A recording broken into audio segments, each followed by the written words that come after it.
विधान परिषदेसाठी भाजपची 30 एप्रिलला यादी जाहीर होणार। भाजप प्रदेशाध्यक्ष रवींद्र चव्हाण नाव निश्चितीसाठी दिल्लीमध्ये जुन्या कार्यकर्त्यांना संधी मिळणार, सूत्रांची माहिती।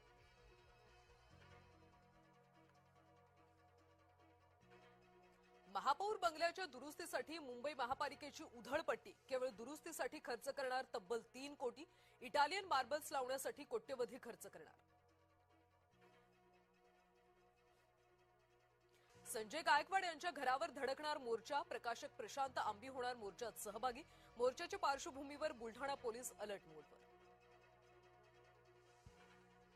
बीडच्या मस्साजोग ग्रामपंचायतीची आज पोटनिवडणूक। संतोष देशमुखांच्या पत्नी अश्विनी देशमुख रिंगणात। अश्विनी देशमुख आणि स्वरूपानंद देशमुखांमध्ये लढत। अजित पवारांच्या निधनाला 3 महिने पूर्ण। युगेंद्र पवारांनी घेतलं स्मृतीस्थळाचं दर्शन। स्मृतीस्थळ परिसरात राबवली स्वच्छता मोहीम।